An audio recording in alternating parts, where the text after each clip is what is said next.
broadcasting to you live from the Orion spiral arm of the Milky Way galaxy, the solar system, planet Earth, North America, the United States of America, somewhere in between two formerly tariffed nations. My name is Brian Engelman. Today is Saturday, May the 17th, 2025.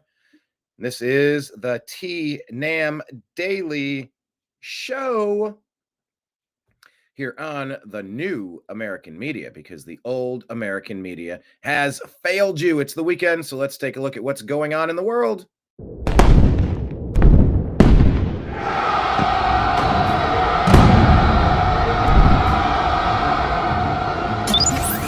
Your guide to the truth, the new American media.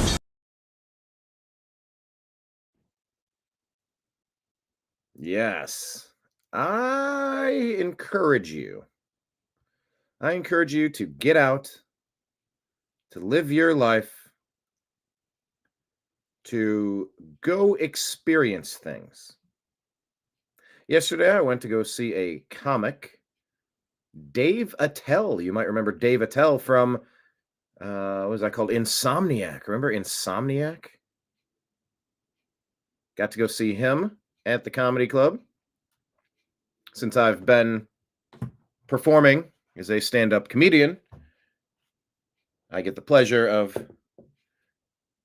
attending as many of these things as I can, as long as there's a space for me to sit off to the side. As long as all the paying customers are accommodated, I can go into every show.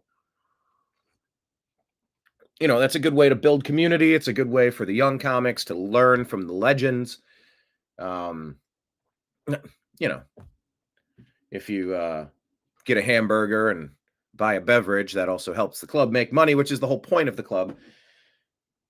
And got to go see Dave Attell. It was great.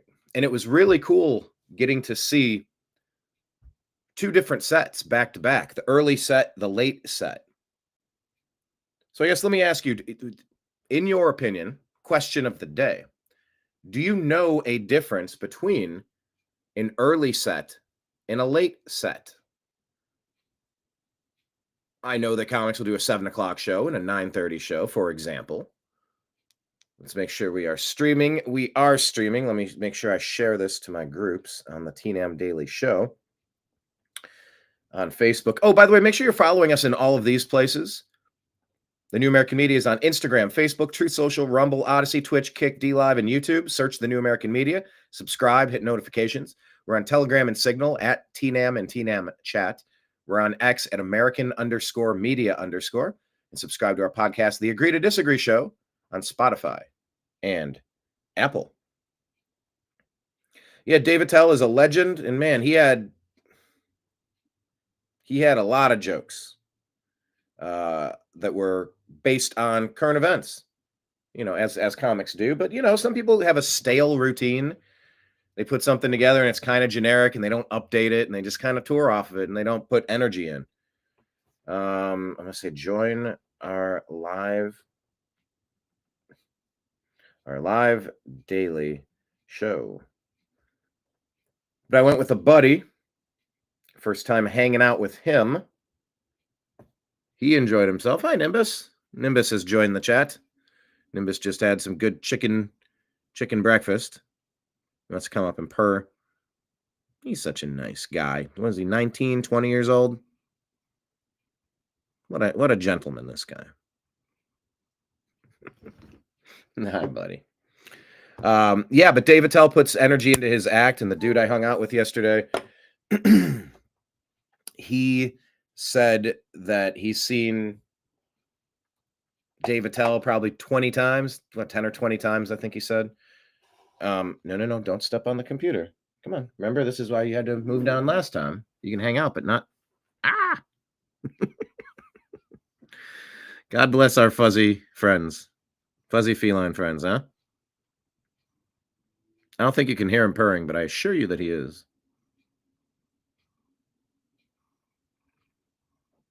And now for your moment of zen. Scrunch the back of a cat's neck and watch him go. Ugh. Yeah, he said he's seen I think the Comedy Cellar is the place. He's watched him perform maybe 10 or 20 times. And he's like, dude, I saw him maybe a year ago, and this is all new stuff. Like, I don't remember any of these jokes from last time. And it's like, that's why you need to go support. Thanks. You need to go support your musicians, putting out new songs, doing new covers, rearranging songs, your favorite comedians, trying new stuff, working out new material. It's a process. You're never done as a creator, as a performer. You're never done. There's no such thing as done. It's a constant daily evolution of what you feel like talking about. And it was very good. Kudos to the entire team. Corey did a great job too. Corey Miller, great local comic who's expanding. You know, he tours a lot. He goes out a lot as much as he can. I think he's going back to New York, but yeah, local comic, just call him a comic. Because with the internet, you put your stuff out, and now you're a global comic. And that's sort of what I am. With I haven't been putting my comedy out. I've done like 3 months of material, haven't released anything. I text people my sets. Each week I do a new 4-minute routine. Sometimes I keep material. Sometimes I...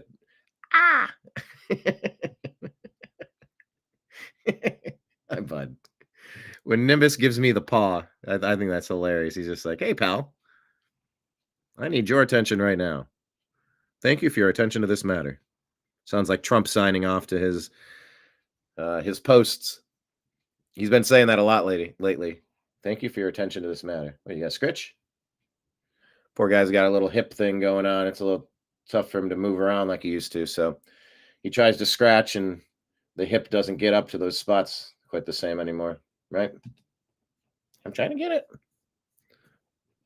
So I try to get that spot, scratch the itch for him. Here, look at this guy. He's just... But then he'll bite. He'll nibble. All right, pal. Can I get to the show? Is it okay if I get to the show? Okay. All right. Let's jump into the news, shall we? But yeah, it was a great show. And go out and support. Go to some live events. Go support some of your favorite musicians and comedians, please. It reminds you that you're alive. Hey, come on, no nibbling. Let's go. He's the Tootsie Roll Tootsie. He's the owl from the Tootsie Roll commercials. He's like 1, 2, 3, crunch. He'll nibble, nibble, nibble, bite. Or purr, bite. That's probably the best way to describe it. But yeah, look, I mean, we live a lot of our lives in cubicles, in front of screens, sitting on couches, just staring at screens. And life kind of becomes that. You got to remind yourself from time to time, get the hell out, go into the universe. It's a video game. Go play it. Why would you stay in the same room on the same level on a video game? The point is to explore and go press the button and see who's out in the universe.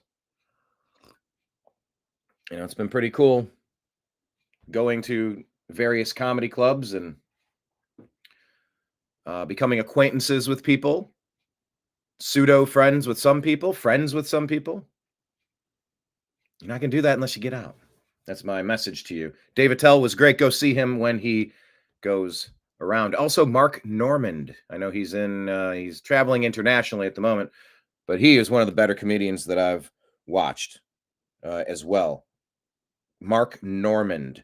That'd be a good question of the day for you. Do you have a favorite comic? Who's the last comic that you've seen? Who's the last comic that you watched in person? In the chat, type it in.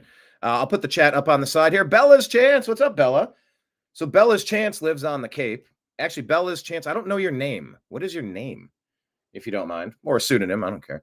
Bella lives over on the Cape, and Bella's Chance is named after, I believe Bella was a kitten that you rescued. That's the story, right? Bella's a rescued kitten. Bella jumping in saying, I'd never guess Nimbus is 19 or 20. Being happy must keep him young. Ah, man, I try. It's been a challenge. He's a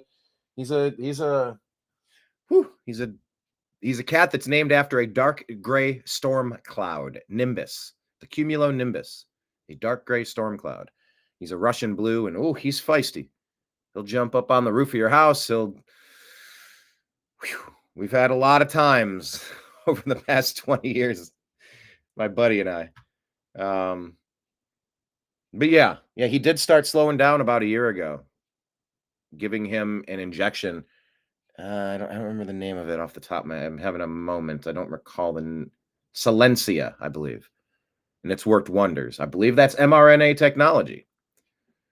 So yeah, his quality of life improved drastically. He wasn't even able to make little jumps. He was in a lot of discomfort, and it's really helped him. Because if your cat can't move anymore, I mean, you start running out of options. Like, what are your plans, And it's really helped him. So if anyone out there has a cat or a dog that's struggling, look into Silencia, consider it, do some research. They're not a sponsor, but yeah, Nimbus. I love seeing him running up and down stairs. Love it.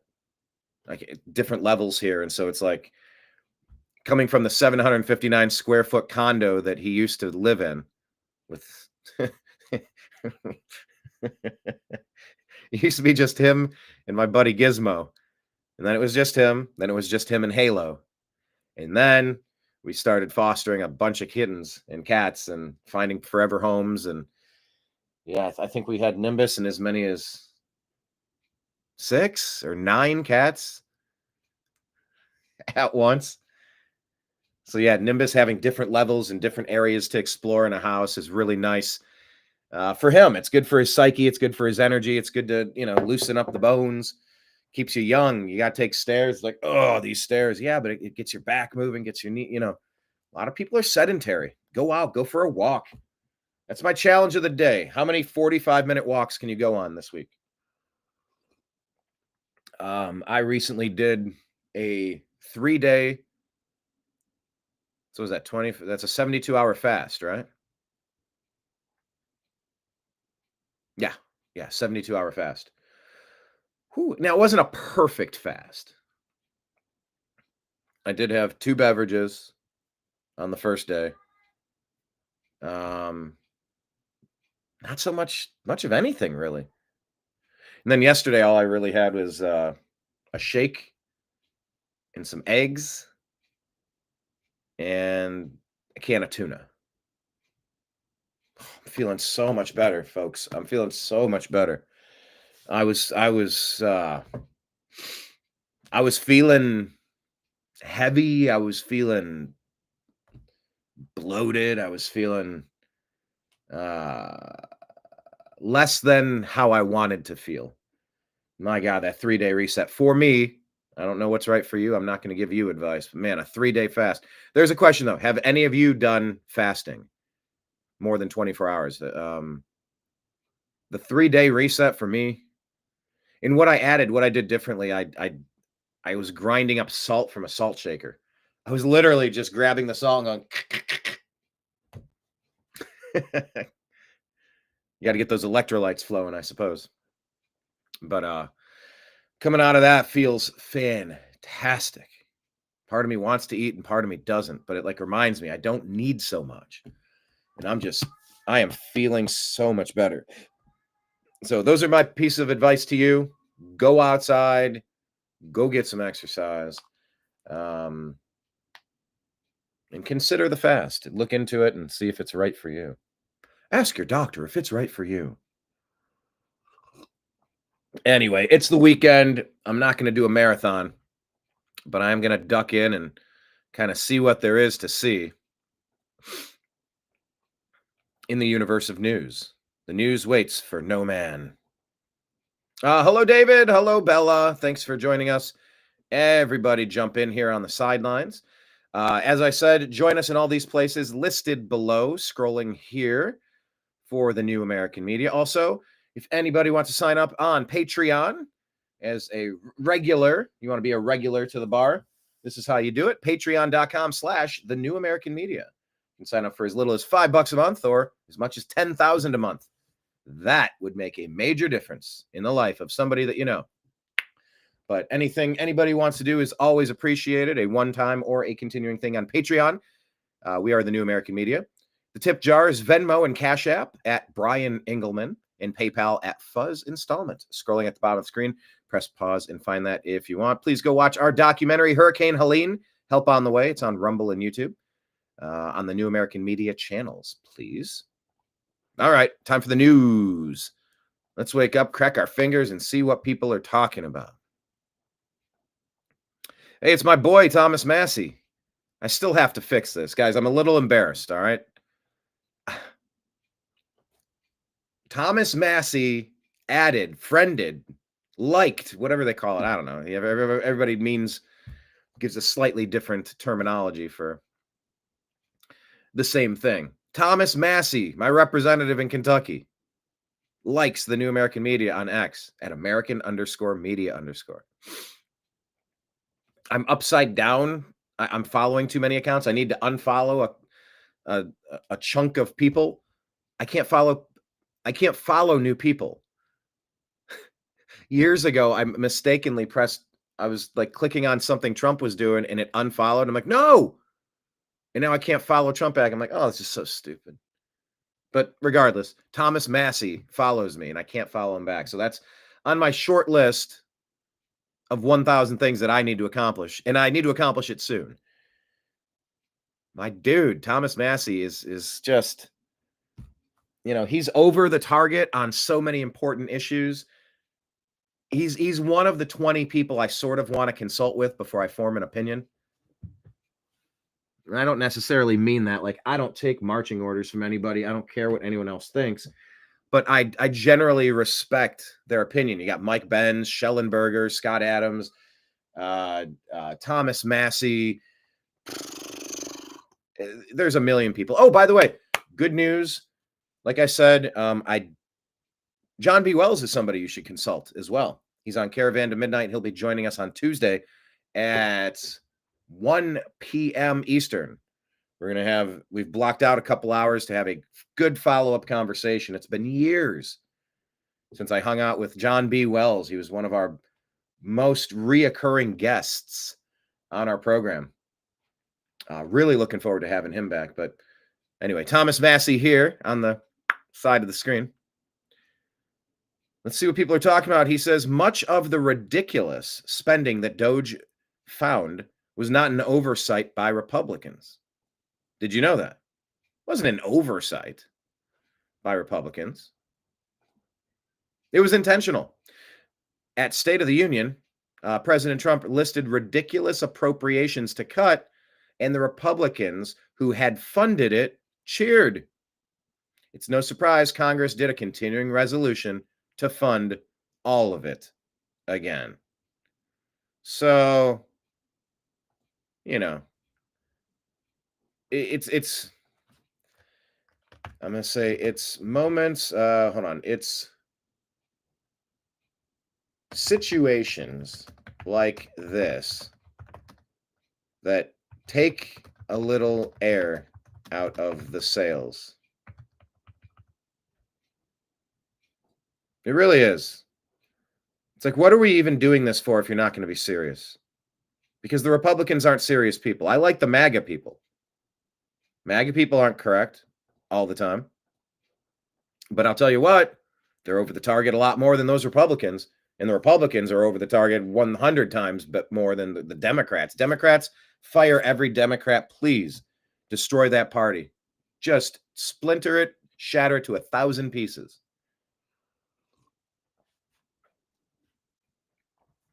Thomas Massey's frustration. I think we're all feeling the frustration. It sort of seems like nothing's ever going to change sometimes. I'm not going to be black-pilled. I'm not going to be black-pilled. Why is the bad pill got to be black? Stop it. Stop it, people. Don't do that. Don't use the Obama doctrine of division. Constant racial hatred. Don't do it. When you say black-pilled, what do you mean by that? Anyway, yeah, take the red pill and wake up. Take the blue pill, go back to sleep. Take the black pill and go, fuck it all. Everything sucks. And I suppose I've probably spent my fair share of time around hypercritical people. And so some of that has rubbed off. I mean, part of that was growing up in Ohio. Part of that was because of, shockingly enough, the energy of our sports teams. Just so many close but no cigar moments really turns a group of people cynical, bitter, jaded. And I escaped some of that shit and got out to California. I'm like, I want to see what else is going on. Traded that for a whole different set of issues. Yeah, nothing but love for Ohio and the place where I grew up, of course, but yeah, no black pill around here. While I have breath, I'm going to give it a chance. I'm going to give it a shot.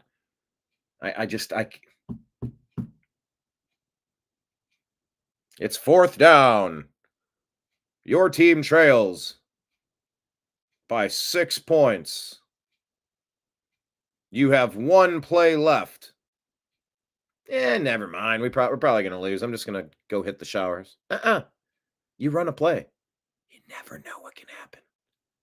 As long as you got a breath, you got a chance. So don't be bitter. Don't be black-pilled. Don't give up. Don't do that. Stay positive. Stay energetic. Stay focused. Kind of try to push the issue forward however you can in your sphere and try to make the world a bit of a better place. All right. Speaking of making the world a better place, Raging West here shares this. AfD leader Alice Weidel erupts in German parliament. I'm guessing this is in German. Ein Extremist ist, she says, an extremist, wer eine zerstörerische Politik der offenen Grenzen installiert und aufrechterhält. Daran musste der US-Außenminister Marco Rubio gerade noch erinnern. I heard Marco Rubio. Anyway, she says an extremist is someone who maintains open borders, someone who spreads panic under corona measures, and someone who is destroying freedom of speech and democracy. Ein Extremist ist, wer unter dem Etikett von Corona. So, look, is Germany going to reclaim their country? Soros, the Obama doctrine, the forced migration, colonization, conquest of these sovereign nations has been happening for many, many, many years. Saying 20, 25% of the people in your country are not even from your country. You don't have a country once they have 1 or 2 rounds of children. You have effectively replaced the native populations of these places. It's an insidious plan. I call it the Obama doctrine. It's a forced colonization. Oh, there's a migration crisis. Don't we want to fix the crisis that we created? Yeah, flooding sovereign nations with millions and millions of unvetted, unchecked, military-aged men. Sort of feels like Trojan horses have been strategically placed across your country. Enclaves have been built. I don't know. If I were a bad guy trying world domination and conquest, I would do something like that. If I were a bad guy. But you have no nation if you cannot control the people who go in and out of your locker room. You don't have a sports team. Oh, hold on. This is 2 minutes and 22 seconds. Let's read a little bit more of this. I'm assuming they're gonna change this and update the. See, what would be really helpful on the right side here in the comments if somebody would have taken all of the quotes, all of the text for this speech and put it in so I could just read the whole thing. Okay, it says 2 minutes, but like nothing is changing here on the screen. But anyway, AfD's been under attack. They're trying to destroy that party like they tried to destroy Trump. And if they're trying to destroy Trump the same way they're trying to destroy AfD, well, maybe AfD is the answer for you. You have to defend your nation from an invasion. Period. And every society needs to raise talented people. And honestly, people, we need to have some kids. We need to find a way to.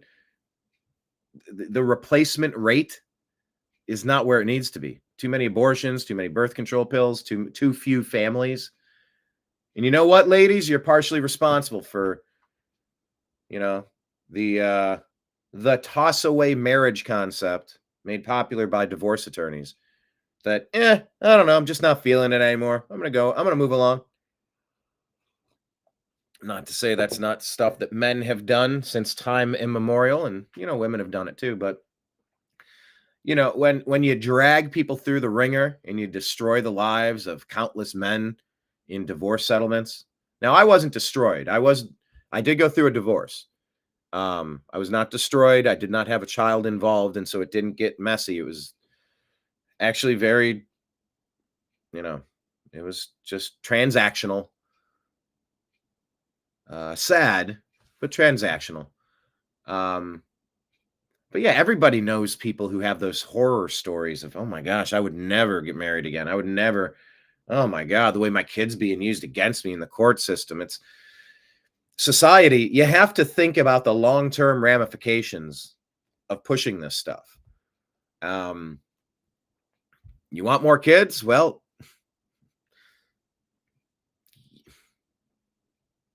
there's good policies to enact, and then there's policies that aren't going to be so successful if you want families and kids and replacement population for your country. Is that why we're getting replacement population? Because there's just not enough people to pay into the Ponzi scheme of Social Security to keep the Medicaid funded? I know it gets a little convoluted because there's 100 reasons why anything could be happening, but 30 million unchecked people at a time of Corona, there couldn't be a more obvious middle finger to your face than 30 million people unchecked, unvetted, swarming your nation. And that's what Germany's had, and AFD has been targeted like MAGA, like Trump. So good for you, AFD. I'm not familiar with all their stuff, but they seem to be a party that's going to regain control of their country. Although I did say Pierre Poilievre was going to do that in Canada. And what did they do? Did they actually vote for that Mark Carney? Or was it rigged? David, you live up there. What say you? Pierre Poilievre, did he lose a huge lead? Or was it stolen from him? What does your gut tell you? Bella's Chance saying, congrats. Thomas Massey is an interesting man. He is indeed. He's an inventor. He's a farmer. He's, when you talk big L libertarian, Thomas Massey, he's a beacon of light. He's a North Star for what is a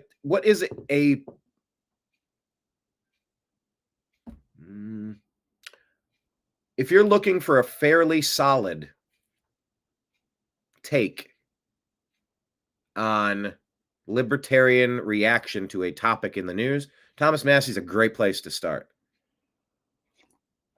So yeah, I take it as a super honor. I've had the fortune of meeting many great people and interviewing many great people, and maybe I'll get Thomas on the show, if Mr. Massey on the show. I probably should be devoting more time to booking guests. Guests drive the ratings, which is, it'll be super cool to have John back. Had Adam Kokesh on recently. Last year had a few guests on. But yeah, veering away from we did our show a couple days ago, and we were talking about all of the programs that I've done with Blake Wally over the years. And yeah, for the past 2 years or so, a little 2+ years, he and I were doing the Agree to Disagree show together, kind of collaborating efforts, co-producing, co-hosting, co-show running. I mean, like he did a lot of the graphics and I did a lot of the production during the show, and I kind of set it up where I was just always volleying to him, like, do you agree or disagree? Do you agree or disagree? It was fun. And that version's there. If we want to revisit it at any point, we could do it again.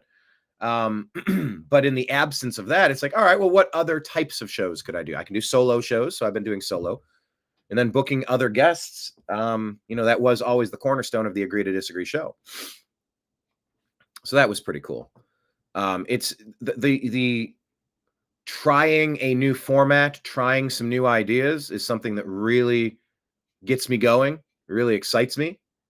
And I'm happy to have that opportunity right now. So yeah, maybe I'll book Thomas Massey.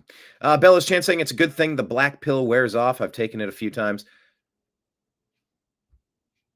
No, let's say this.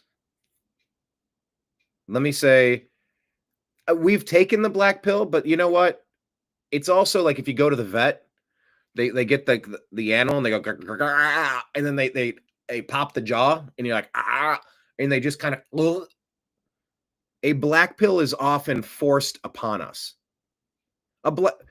Feeling black pilled is a natural reaction to some of the crazy shit we see each day in the news, is it not? You just put your hands up. You go, what's the point?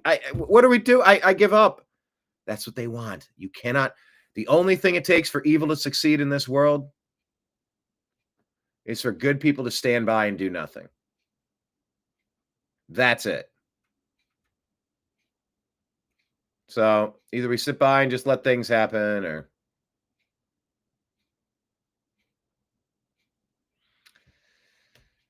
yeah. Apparently St. Louis got rocked by a tornado last night. I had messages like, hey, you okay? Because I'm in Louisville. Thank you for your concern. Yes, I am okay. All right, let's keep going through the news here. But yeah, the black pill is often forced upon us. Oh, I didn't put the other graphic up. Let me put that one. There we go.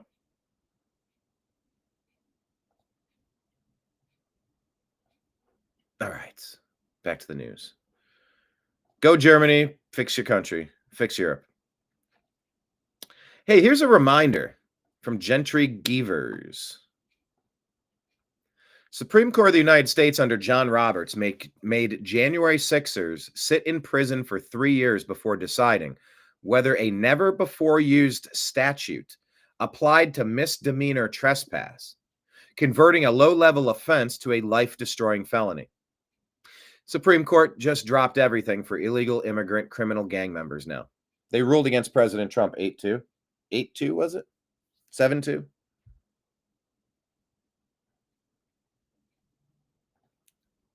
And that doesn't seem like a good idea to me. I don't know if it does to you, but it certainly does not to me. I don't know why it's so hard to do the things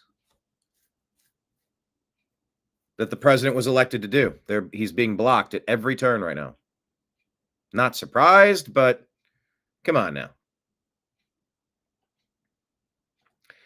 I don't think this is a good thing at all.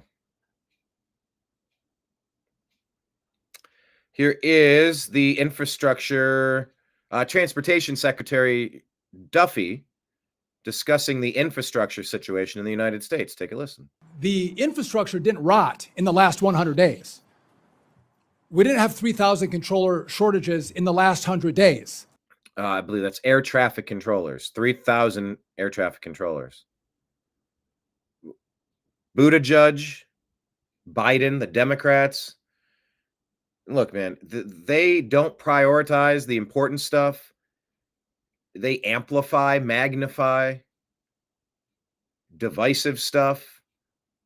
They're a blob that only wants more power and control. They spend all their time destroying their opposition instead of building and repairing things that need to be repaired. If they were Oh, hello, Kenneth. How are you, sir? Welcome. B2 is back.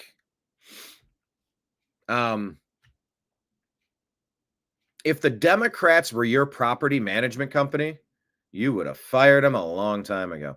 And honestly, that's how you need to start looking at your president and your congressmen and your elected officials. These are your homeowners association members. You vote on them every year.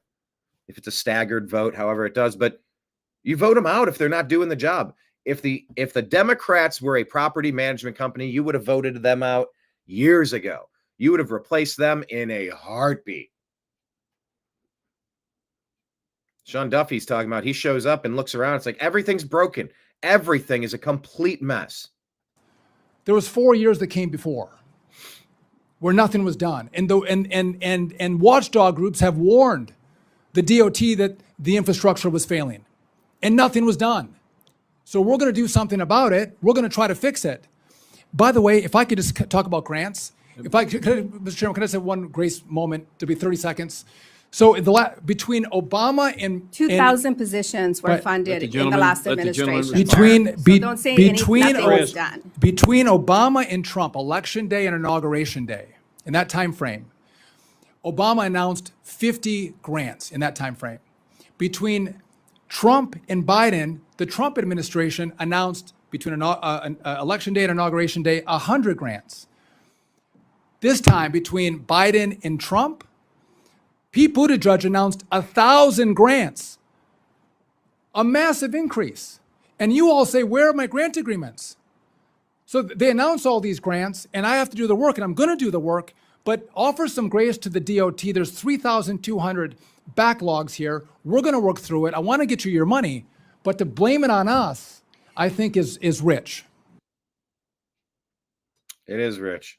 But that's what they do. They blame, they obfuscate, they point the finger when three are pointed right back at them. What is this here? Brian Cates talking about Biden's own stolen classified documents scandal exploded into the scene. Right after the Biden DOJ made it crystal clear they were going to pursue charges with special counsel Jack Smith against Donald Trump and try to send Trump to prison. Can you believe that?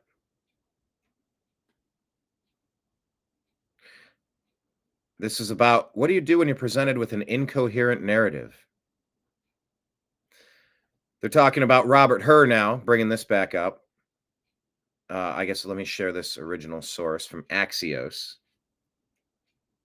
I could play it, but I mean, well, here, let me play it.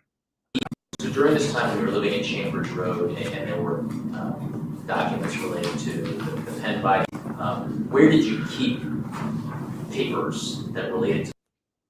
These are Axios obtaining audio of Robert Hur's 2023 interviews of Joe Biden that show repeated mental lapses, struggling to remember words and dates amid long, uncomfortable pauses. Those things that you were actively working on. Well, I don't know.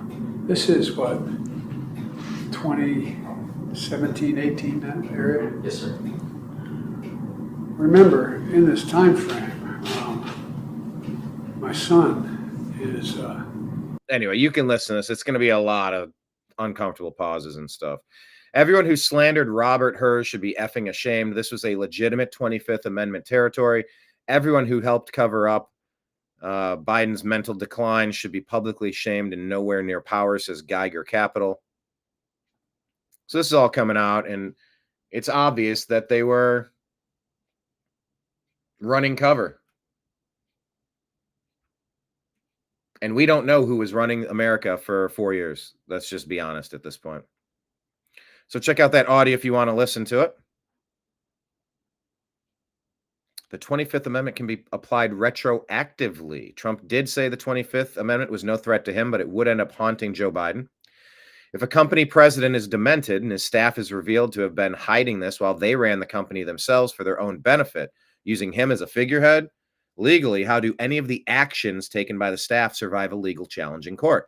Remember, it's already in the official federal record from a special counsel named Robert Hur that Joe Biden is suffering from dementia, and Hur knew that almost 2 years ago when he interviewed Biden over the classified documents found at his house.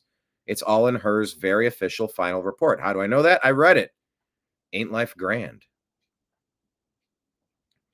Blaze TV host Jason Whitlock gives a terrifying theory about why the Diddy trial isn't focused on his alleged ties to trafficking. Jason Whitlock, welcome to the program. Because the Diddy trial is underway. I haven't been covering it very much.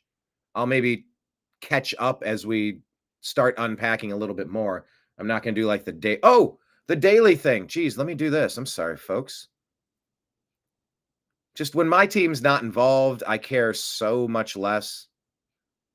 But what I can do is give you the quick update. It's a daily show. So let me do this. Share this tab instead. Just give you a quick update with the playoffs. Playoffs? Talk about playoffs? I just hope we can win a game. All right, so there's 6 teams. 6 teams left in the NHL playoffs. The Oilers took out the Golden Knights 4-1 in that series. They're awaiting the winner of Jets and Stars. Dallas leads 3-2. Dallas can take it home and meet the Oilers if they get this win. The Hurricanes have defeated the Capitals in a 4-1 series, and they are going to the conference finals now. Going to await the winner of the Maple Leafs and Panthers. That series tied at 3. It's a best-of-1 series. Oh, that stuff is fun. You don't even need to be a big hockey fan. You don't need to be a super hockey fan to appreciate the intensity of a Game 7. Winner take all, the energy, the effort, the athleticism, the give it everything you have every play. One more game for the rest of your life. Like, man, you get epic performances. So whether you love hockey or not, try to tune in for that one. You get so much greatness out of a Game 7. Maple Leafs, Panthers, that'll be tomorrow for a chance to go to the championship. So 6 teams remain. Hurricanes, Oilers, Jets, Stars, Leafs, Panthers. One of them will be your champion. Let's move over to the NBA playoffs. We are down to 5 teams. One of these 5 teams is going to be an NBA champion. Doggone Cleveland Cavaliers lost 4-1. Out-muscled in that series. Definitely out-muscled. The Taco Supreme Court? Yeah, the Taco Supreme Court. That's what it is. That's the ticket. SCOTUS being all compromised and corrupt. Ugh. You know, it's hard to wish ill will upon somebody. So, you know, that's not really the energy. But if there's a way that President Trump could replace some bad members on the Supreme Court this term with some good members on the Supreme Court, oh my goodness. You know, Amy Coney Barrett has been a disaster. Holy shit. John Roberts, disaster. You know, we're looking for people to defend libertarian values, and holy shit, swing and a miss. Ugh. It's like if your franchise makes a bad draft pick, it just sets you back so far. There's only so much draft capital that a team gets, and you got to hit on those picks. And we are suffering from a severely compromised Supreme Court where Obama put, Kagan. Who do we have in there from Obama, Biden? Kagan, Jackson, Brown, Ketanji, Brown, Jackson, Sotomayor. They almost always vote for the crazy thing, the wrong thing. You have to just assume that you're playing a rigged game from the beginning, and then you put people in who are rigging the game in favor of the deep state, and you're like, oh my God. Wait a minute, are you saying that everything you don't like is the deep state? Isn't that kind of like, you know, that children's book where it says everyone I don't like is Schindler, and there's a rainbow and he's riding down a sled or something? You know that kid's book? It's a popular meme. Everyone I don't like is Hitler. You know, it sounds like you're saying that everyone I don't like, they're the deep state. Yeah, it's kind of a collective term that I use for bribed and blackmailed, compromised traitors. They can be Republicans or Democrats, and they exist everywhere. So yeah, that is what I'm saying. Compromised and corrupt. All hail President Autopen. Autobots, unite. The Stanley Wear Cup. Stanley was probably drunk. Hey, get a load of this. I see more talent than a food court. Hey, tip your waitress. All right, let's take a look at the NBA here. Let's large screen this. Kablamo. Over in the Eastern Conference, we have figured out who is going to represent the winner of the Knicks-Celtics series. Knicks win 4-2. New York. Oh my gosh, this is getting me back to like Reggie Miller, Detlef Schrempf, Rick Smits. Who were some of those great Indiana Pacers players? Yeah, Reggie Miller. Then you got the Knicks. Patrick Ewing, John Starks, Charles Oakley. Some of these really good Knicks teams of the days in the 90s when they were battling Michael Jordan. Hard to get past Michael Jordan. Trust me, my Cavaliers know. It's going to be Pacers, Knicks. Game 1 starts on the 21st, so 4 days from now. Pacers, Knicks. Who do you got there? Who do you like? I don't know. Pacers played us tough. We did not see them coming. And shit, we beat the Heat. What was that last game we played? 138-83. We were on cloud 9, winning by 50 points or so. The Pacers are tough, man. They're physical. They're well coached. I expect this to be a tough series. Celtics suffered from what the Cavaliers suffered from, injuries. Jason Tatum down. He's probably gone for the entire season next year with an Achilles. Same thing that got Deshaun Watson. Massage Watson on the Cleveland Browns. But over here on the Western Conference front, of course, the Timberwolves defeated the Golden State Warriors. I'm always happy when Golden State leaves. They stood in the way of a four-peat in a dynasty for the Cleveland Cavaliers with Kyrie Irving and Kevin Love and LeBron James. So the Timberwolves, look at that. Minnesota in the conference semifinals. The conference finals now. We got a tied series. Look, here's another game 7. It'll be tomorrow. Thunder at Nuggets. Series tied 3-3. Winner advances. Oklahoma City and Denver. So I'm excited to sort of follow that. All right, let's get back to Jason Whitlock. I read Jason Whitlock. I'm like, oh shit, sports. I didn't cover sports yet. But let's hear Whitlock. Let's hear what Whitlock has to say about the Diddy trial and why, they're not focusing on the trafficking. How are you, sir? How are you, Glenn? I'm great. I'm not following the Diddy thing. I mean, I'm not doing it either. What I have read this week is absolutely disgusting. I mean, I've read disgusting, and you kind of read it kind of like you watch a car wreck. I can't even read this stuff. It is so grotesque. What is actually being exposed here? What do you think actually happened, and why aren't they going after anybody but Diddy?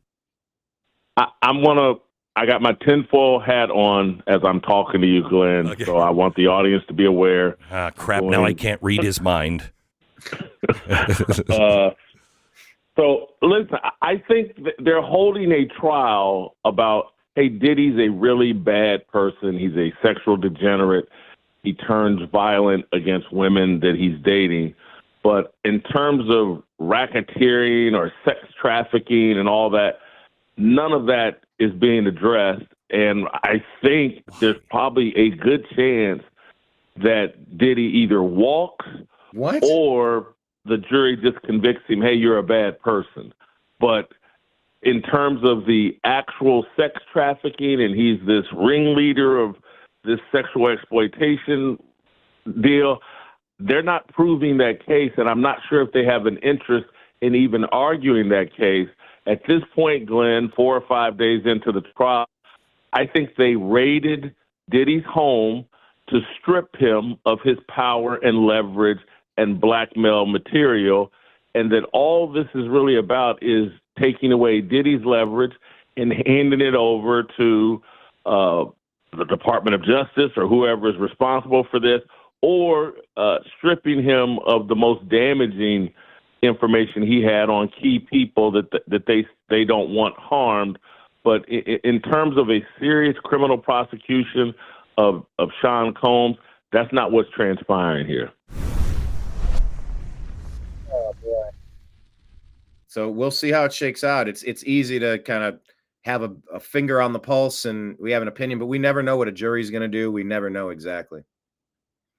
Hey, by the way, do you know that Democrats used to actually kind of sound normal? Even Hillary? Take a listen to this. As to illegal aliens, we agree with you that we do not think the comprehensive health care benefits should be extended to those who are undocumented workers and illegal aliens. We do not want to do anything to encourage more illegal immigration into this country. We know now that too many people come in for medical care as it is. We certainly don't want them having the same benefits that American citizens are entitled to have. As to illegal aliens. Wow.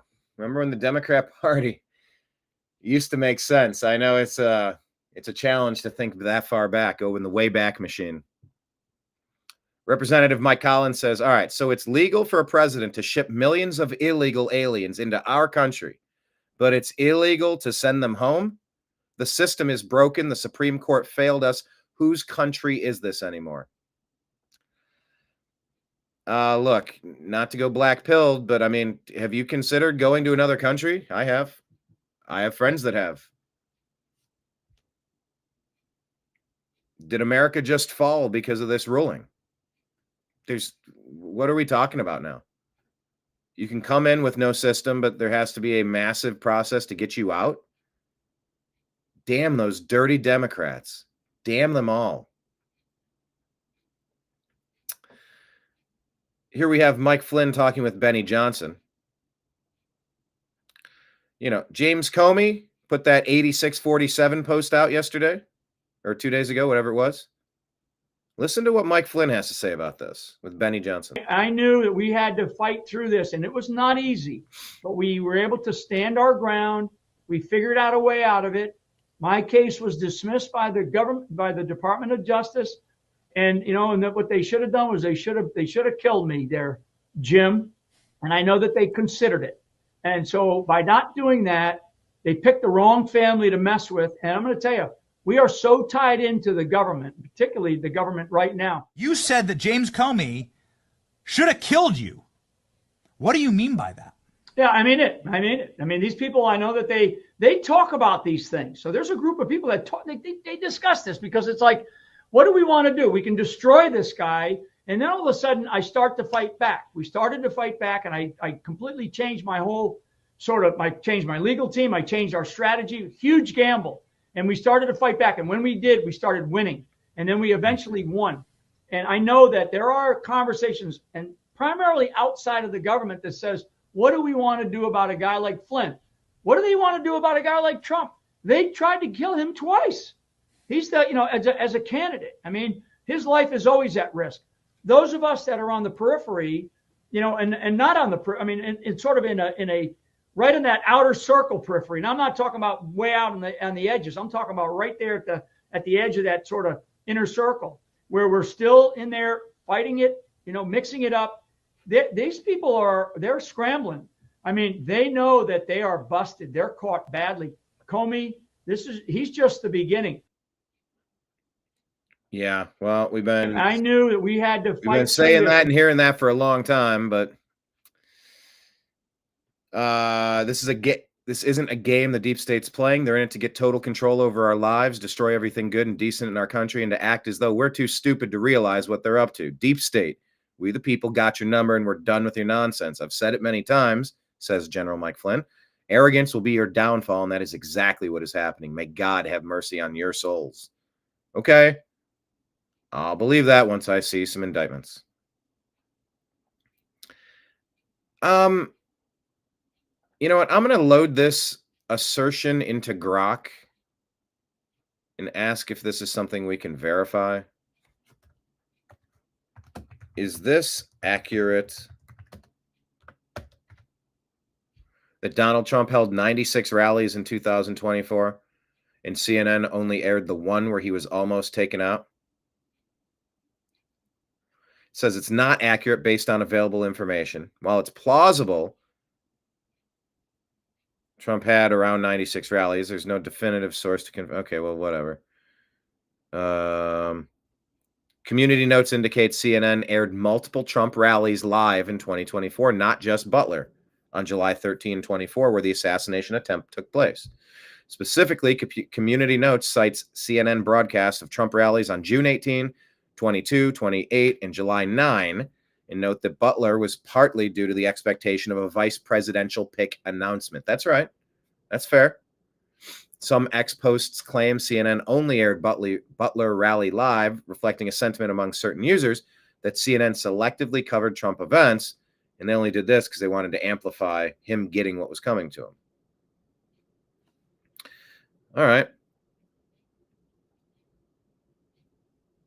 That's fair.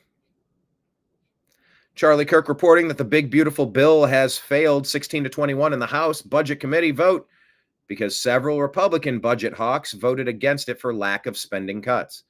The 5 no votes: Chip Roy, Texas; John Brechin, Oklahoma; Andrew Clyde, Georgia; Ralph Norman, South Carolina; Lloyd Smucker, Pennsylvania. This is a setback, but it's not our last chance to pass the bill. Let's get folks back in the room and get some real cuts. Constitution Party saying it deserved to be defeated. Imagine running on cutting spending only to support a large spending bill. Trump sounds just like your average rhino, just like Bush, to be exact. America needs a good dose of Calvin Coolidgeism. Here's a real important point. Republicans better realize that there are 80 million Trump supporters, not 80 million GOP supporters. Yeah, damned right. I say this all the time. Todd Starnes asking, why isn't former FBI Director James Comey in federal custody right now? A threat against President Trump was posted on his IG account, and this is unacceptable. Arrest this man now. I know. I agree. I agree completely. Here's a weird story. Here's Diddy bodyguard Big Homie seemingly confirming that Jamie Foxx was poisoned by Diddy. Let's take a listen to this. Holy shit. There have been rumors circulating online that Diddy may have poisoned Jamie Foxx, which caused his 2023 hospitalization. In his Netflix show, he compared Combs to the devil in revealing his near-death experience after a brain bleed and stroke. He said, I say this all the time. I saw the tunnel. I didn't see the light. It was hot in that tunnel. I thought, shit, have I gone to the wrong place? I looked at the end of a tunnel, and I thought I saw the devil saying, come on. Or was that Puffy? I'm effing around, but if that was Puffy at a flaming bottle of Johnson, and no, I'm just kidding, I think that you have taken that to be a not too oblique reference to the fact that he suggested he may too have been poisoned. Jamie Foxx said out of his mouth that his partner handed him an Advil, and after he took that Advil, he woke up 22 days later. Jeez. That's what he said out of his mouth. I feel like us as a species, I feel like human skepticism has become a virus, because if we don't trust the words of our peers, where are we as a species? You know, eyewitness testimony and circumstantial evidence is enough to get a person a life sentence in any court on the earth. Why is it that when people are whistleblowing and putting their life and livelihood on the line, they receive so much scrutiny? I don't think that's by chance. I mean, why would Diddy want to poison Jamie Foxx? If you know that you have... That's a great question. I'm like, all right, I'm not quite connecting the dots here, but like, I don't swim in the hip hop, I don't swim in the Diddy realm per se. Well, just to give some insight to people watching, when you come... Jamie Foxx, one of the most talented humans on earth, the acting, the comedy, the music, just one of the most talented humans Earth has produced. Under federal investigation, they send you a target letter. You know, you get informed that you're being investigated. So if you wanted to tie up loose ends and you were concerned that people that you knew could incriminate you, you may have interest in eliminating them. We've seen this all throughout history. So I mean, this sounds kind of mafioso stuff, but I sense that you're talking from a lot of experience here, that you genuinely believe this is a highly dangerous situation involving a highly dangerous man with very dangerous people acting on his behalf, potentially. Oh, yeah, I'm definitely speaking from experience. This is definitely a highly dangerous situation because this guy was the middleman. He was the party guy. He was the person who lined up the parties and festivities for a lot of guys a lot more wealthy and affluent than him. So, you know, I'm a person who believes that the Epstein's list is very similar to Diddy's list.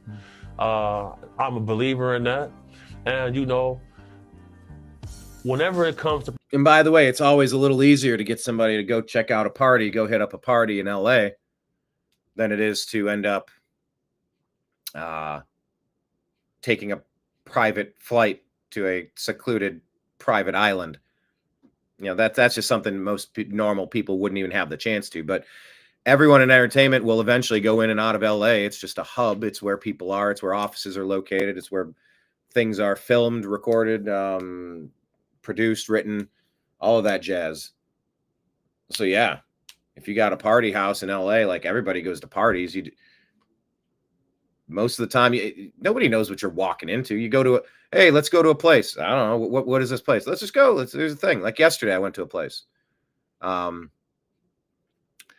dude was like, hey, let's go over. I go, I don't know shit about this town. Let's go see some stuff.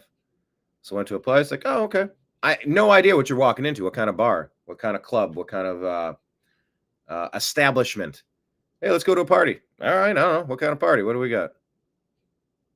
A party can mean a million things, and I've been to a million parties. And it's been weird working on the other side. One time I was bartending at O.J. Simpson's old property. I believe they bulldozed the house, so this was a new house, but this was his property. And it was for a congressman. Oh, what was that guy's name? He brought the speed reader. Who was that? Waxman, Henry Waxman, that little weasel. It took everything I had not to spill the wine on him intentionally. Ramming through Obamacare. He brought a speed reader in to mock the people. It said, read the bill. We don't even know what we're passing. This is monstrous. This makes no sense. We can't. How can we trust this? We don't even know. No, just trust us. It's 30,000 or however many pages. Nobody read it. You just passed it because the insurance companies wrote it.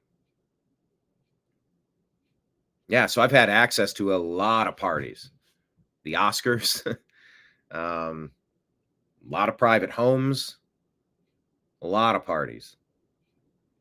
But yeah, a lot of these parties, you don't know what you're walking into.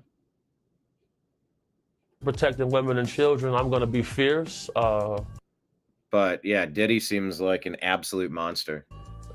Big ups to my sponsor, Stallion Gear, for putting up funds to help us go out and help people. You know, I want to salute Michael Franzese because he's probably the only famous person who donated to our campaign for protecting women and children, going down to the orphanages. All right, anyway. But that's the Diddy connection to Jamie Foxx. I took an Advil and woke up 22 days later. Son of Liberty saying it's jail time for James. Yeah, come on, please. Molly Hemingway says, if Comey is interviewed about his call to assassinate President Trump and he repeats his lie that he didn't know what he was doing,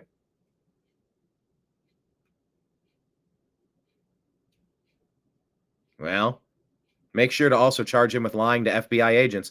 Also, do the interview in conjunction with an armed raid at 5 a.m. for old time's sake.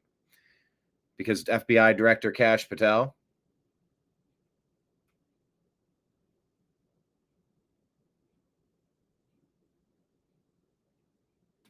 says, we are aware of the recent social media post by former FBI Director James Comey directed at Trump. We're in communication with the Secret Service and Director Curran.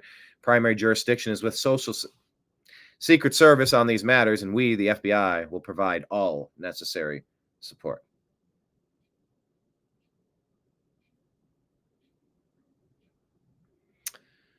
Laura Logan says it's interesting. This photo was taken today.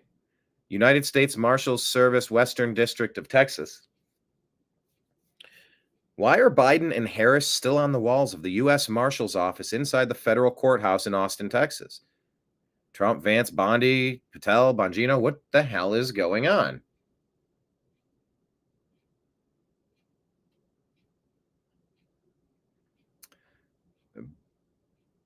So the FBI just raided Comey's house. Holy shit. They raided his wife and child's room. Oh, never mind. That was Donald Trump's home. Hey, just here's a reminder of what the FBI did to MAGA patriots. The FBI authorized the use of deadly force during the Mar-a-Lago raid. This according to documents filed by Trump's legal team. Agents in unmarked polo shirts planned to bring standard issue weapons, ammo, handcuffs, medium and large size bolt cutters, and even lock-picking equipment as they prepared to go door to door at Mar-a-Lago. And they did, ransacking Melania Trump's bedroom along with Barron Trump's bedroom. The FBI also took extensive photographs of Melania and Barron's rooms for no apparent reason. Think about this for a second. Joe Biden sent men with guns to his political opponent's house and turned their bedrooms upside down. That's never happened in the history of the United States. And we've had some crazy presidents. This was the former First Lady and a professional model. These people are sick. And Biden complained. The FBI authorized the use of deadly force during the Nuts, huh? Nuts.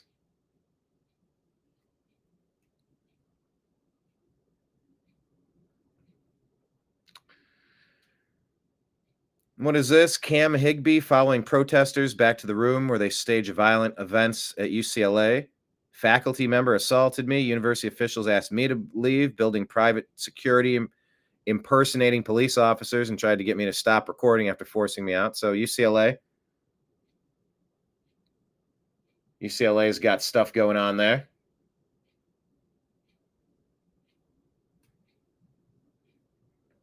Here is Byron Donald's reaction to Comey. James Comey isn't just a random person on the street. The man ran the FBI. He was an AUSA. He knows this stuff. He should have known better, but that's why you have to investigate this fully. Secondly, let's not act like there has not been an attempt on President Trump's life. Yeah. There were 2 attempts on his life last year, 2 of them. So you figure somebody who is at the top of law enforcement in the United States would actually think and understand what he was doing. This is why they need to investigate it, and that's where we go from here. Yeah, no, absolutely. I mean, it's incredible to me. I mean, there was actually a 3rd attempt that was foiled before the guy got too close to him, too. I mean, you're absolutely right, sir. I mean, you're somebody who's very high profile, has been talked about running for governor and even maybe higher office future in your career. If we have people dissenting in the way of threatening their life, I mean, we don't have a republic. That's absolutely correct. And so, look, at the end of the day, politics is hot. People get upset. You know, I've seen it personally, but we cannot be in a situation where now there's going to be veiled shots at the lives of elected officials, no matter what party they're in. Yeah. And so that's why I think this has to be taken seriously. There has to be a standard that is set pretty clearly. So let the investigation move forward, let it start, and we'll see where it goes. Yeah, it's going to move at a snail's pace, it seems. That'd be great if that didn't have to happen that way. Michigan Democrat Gretchen Whitmer on NBC's Meet the Press in 2020. Look at that right there. She also has an 8645 emblem on the table behind her. Whitmer, who staged that fake kidnapping plot to make MAGA look bad, working with the feds. Remember that? I thought this was pretty well said. Secret Diary here responded. Alex is claiming that DOJ sources confirmed to InfoWars that the indictment of Comey is imminent, and that is why the FBI, the disgraced FBI director, desperately called for Trump's murder.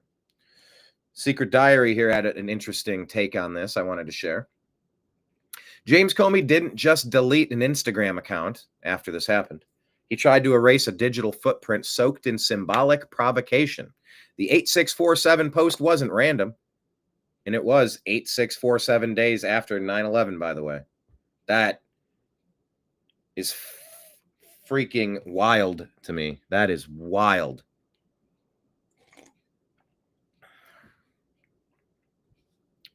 The 8647 post wasn't random. It was a signal, and now the backlash begins, and the cover-up intensifies. Comey's deletion of his entire Instagram account isn't just a PR retreat. It's damage control at the edge of exposure. The 8647 reference, interpreted by many as coded messaging, alluded to 86, slang for kill, and 47, Trump is 47th president, was a calculated move that backfired. Whether it was meant as a joke, a threat, a symbolic gesture, the backlash proves one thing. The public is no longer blind to the way that elites play with language, numerology, and plausible deniability. Social media is no longer just a platform. It's a battlefield of perception. When a figure like Comey posts something that reeks of subtext and then vanishes, it doesn't calm the storm, it fuels it. People aren't just reacting to a number, they're responding to a long pattern of arrogance, weaponized bureaucracy, and coordinated power plays dressed as coincidence. Deleting an account doesn't delete suspicion, it amplifies it. The real question isn't, why did he post it? The real question is, what kind of culture made him think that he could? I love that take. Maddie says imminent doesn't hack it. He should have been raided as soon as it came out, arrested, questioned, and held. He made a threat against a sitting president, intentional or not, apologized or not, taken down or not. He threatened a president. That's obvious. And some people are saying, it's no big deal.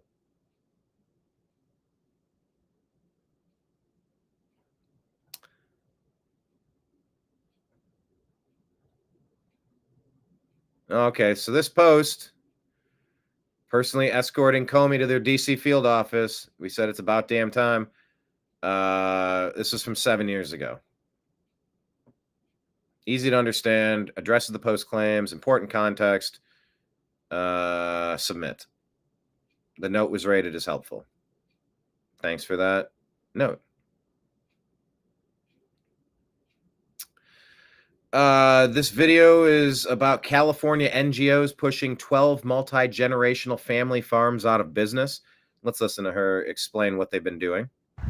Today at 10 a.m., Town Hall in Point Reyes, everyone is meeting because of the devastating news that 12 out of 14 multi-generational small family farms out in Point Reyes have forcibly signed a deal to shut down their farms because 3 environmentalist groups have sued the Point Reyes National Seashore, and let's be honest, after a certain point, we don't have the funding to fight anymore. Sally sued at the seashore.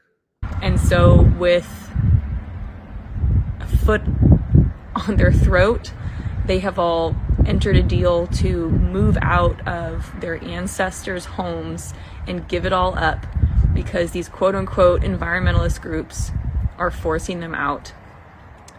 This is a huge concern because this isn't just happening here in Sonoma County and Marin County. This is happening across the United States. But here locally, we all should show up at 10 a.m. if you can, and the media will be there and show your face and let these people know that this is awful. Get out of here. This is so clearly a land grab or part of the vegan movement, and there's so much more behind what's happening. In 10 years, when our food system is strained, we're going to wish that our justice system was able to stand up and say, enough is enough. Get away from our farmers. Leave our food system alone. This is an attack on everyone. So let's see how we handle that. I mean, President Trump's bringing in farmers from South Africa. We need more farmers. We need more farms in America. Here, let's take a look at this video. This is Trump and... Oh, and there's James. James. He's become more famous than me. James Comey. He's become more famous than me.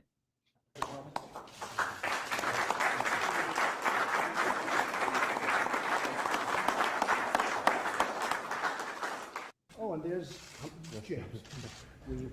He's become more famous than me. Clandestine here adds this context, says the craziest part about this whole Comey 8647 thing is the timing.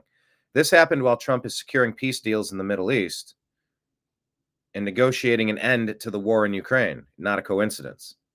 The deep state do not want Trump to bring world peace because when he does, not only are their money laundering operations shut down, oh yeah, but Trump will have the overwhelming approval of the American people.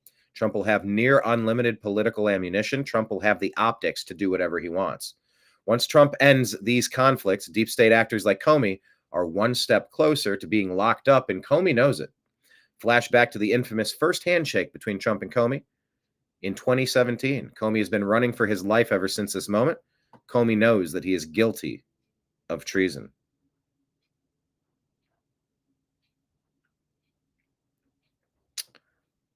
Kyle Becker puts this out. This caused the backlash against Bruce Springsteen, saying they are removing residents off American streets and without due process of law, deporting them to foreign detention centers and prisons. This is all happening now. Residents is not the right word there. Illegal alien invaders is the term that he's looking for. Kyle Becker says this is way off base. American citizens aren't being deported. Bruce Springsteen should know better. Yeah, he didn't say that, but Kyle Becker's saying American citizens aren't being deported, but that's not what's quoted here. He said residents. Yeah, you can reside in a place that you're not allowed to reside in. President Trump said the Supreme Court is being played by the radical left losers who have no support. The public hates them, and their only hope is their intimidation of the court itself. We can't let that happen to our country. But there it was. Libs of TikTok reported the U.S. Supreme Court voted 7-2 to block the Trump admin from using the Alien Enemies Act to deport Venezuelan illegal gang members being held in Texas. Justices Alito and Thomas, probably the only two good ones on the court, they dissented. Yep, we said Alito and Thomas are the only sane SCOTUS members now. This is madness. Remember when you thought Trump had SCOTUS on his side to help? SCOTUS is now an arm of the Democrat Party. It's a shame. Loomer says SCOTUS betrayed our country and President Trump by blocking his ability to deport criminal gang members back to Venezuela under the Alien Enemies Act without proper notice. What type of notice needs to be given aside from get the fuck out of our country, you sick animal?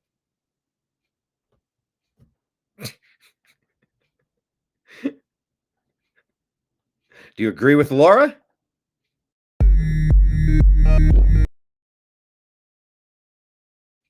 Or do you disagree with Laura Loomer? Oh, let me switch the... There we go. Anyway, that happened. And by the way, I did the same exact thing. According to Grok, it's been 8647 days since 9/11 attacks. What are you saying, Mr. Comey? I stopped and I looked it up, and it did the same for me. It showed me 8647. So there you have it.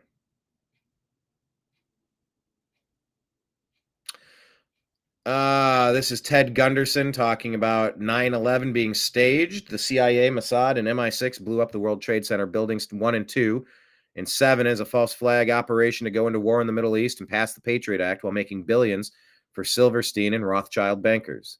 That's the claim by Ted Gunderson. A 20-minute video there if you would like to check it out. Also, for countervailing views on health and elections and rumors, go to cisa.gov/rumor control. Also, cdc.gov and who.int. Countervailing views, peeps. David saying, let's see them take him down. Yeah, Comey. That's kind of funny. Tree huggers are now a splinter group. That's a good joke. I need to remember that one. Did you watch my stand-up bit, Kenneth? If you sent me feedback, I missed it. Tree huggers are a splinter group. Yeah, the tree-hugging eco-terrorists have become a splinter cell. Yeah, I think there's a joke in there. There's a good... That could be explained a little bit. This one, former Rep. Kurt Weldon drops a bombshell with Tucker. Oh, no, this is with Patrick Bet-David, I believe. Saying, well, let's just play it. It's a short clip. This is his assertion. One of the top FBI international leaders confirmed to me in writing that 2 of the terrorists in the 9/11 attack were on the payroll of the CIA at the time. Yeah. I'll repeat that again. 2 of the terrorists on 9/11 were on the CIA payroll at the time. And after 9/11, there were between 40 and 50 employees that were reprimanded. Why has none of that been told to the American people? Why was none of that investigated by the 9/11 Commission? Why is this cover-up occurring when all of these, the biggest loss of life in American history on our soil? And it's like we're a bunch of 5th graders. It's outrageous. Has it been documented that they were on payroll? Like, because I know Yes. the internet is going to say no. There's no evidence that the claim that the terrorists were on CIA payroll. While it's true that CIA had information on 2 of the hijackers, Nafal al-Hazimi and Khalid al-Midhar, before the attacks, and there have been criticism of how the CIA handled information, but there's no indication that they were employed Well, do you think the or paid CIA by is going to come CIA. out and just tell that on the record? One of the top FBI... So it's a claim that can't be confirmed, but that doesn't... My lack of evidence doesn't make me wrong. That's a quote that I gave to one of my libertarian buddies. He thought it was funny. And when he said it back, I'd forgot that I'd said it. And I'm like, that is a really good quote. I'm going to write that down and remember it. Because he sent something to me, that Alex Jones post from earlier. And he goes, look, if this doesn't happen, it's proof that Alex is lying. I go, no, it's not. I go, no, it's not. I go, people can change their minds. People can have good intentions. People can get blocked. People can, they intend to, but they're unable to, although they're willing to and they want to. They could be blocked for any multitude of reasons. They could find new evidence and change their mind. They could decide to wait longer. Doesn't make it incorrect. And so some people are quick to jump and say, well, you don't have evidence. It's false. That's not how that shit works. Just because I can't prove something, that does not make it wrong. Now, it certainly doesn't make it right, but if it's remotely ambiguous, it's just interesting to kind of rewire ourselves and rethink what reality is. We're all struggling to find out what's real, what's true, and there's a lot of opinion, speculation. And that's what I do every day. I'm just trying to sift through what people are saying and try to figure out what sounds more accurate. This is related. GOP senator calling for 9/11 hearings, saying my eyes have been opened.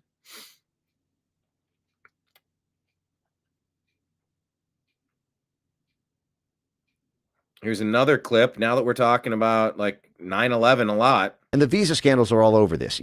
This is Mike Benz. It was John Brennan as CIA station chief, by the way, in Saudi Arabia, in the run-up to 9/11, who together with the U.S. consulate issued the visas to 15 of the 19 9/11 hijackers. That was our visas. Now, look, there were only 11 of the 19 were Saudis. They were actually giving Saudi visas to non-Saudis. And 15 of the 19, you can read all about this in the guy who ran the visa desk for that U.S. consulate is J. Michael Springman. He wrote a book called Visas for Terrorists, where he goes over how the whole thing was done. And the visa scandals are all over this. It was John Brennan as CIA station chief, by the way, in Saudi Arabia, in the run-up to 9/11, who together with the U.S. consulate issued the visas to 15 of the 19 9/11 hijackers. It's just nuts. All right.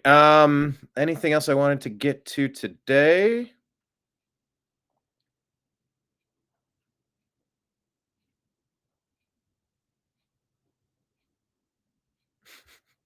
It's vile marrying your brother. Let's see if Ilhan Omar will have to answer for those allegations. We shall see.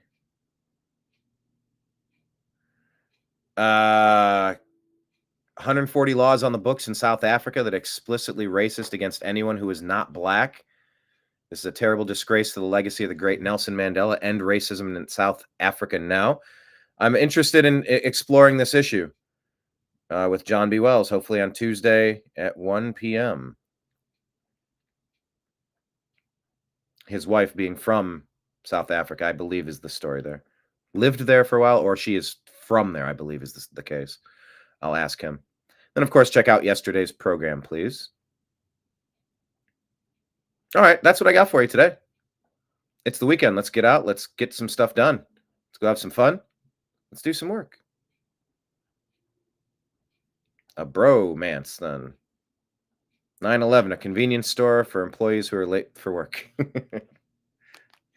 All right.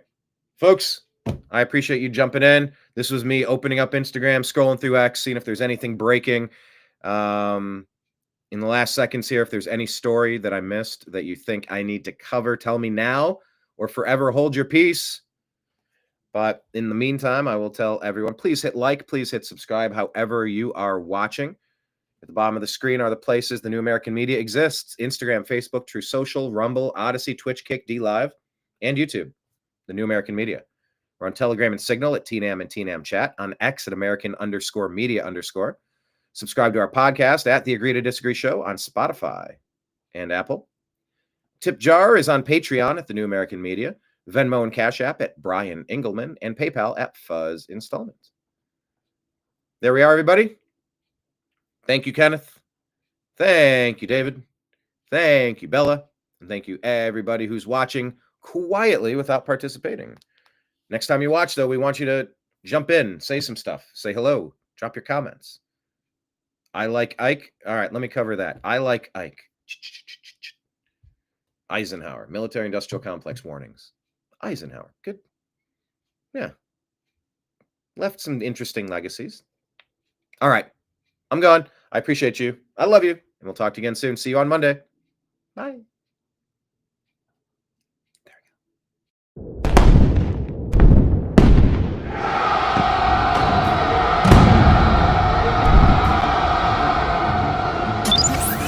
Your guide to the truth. The new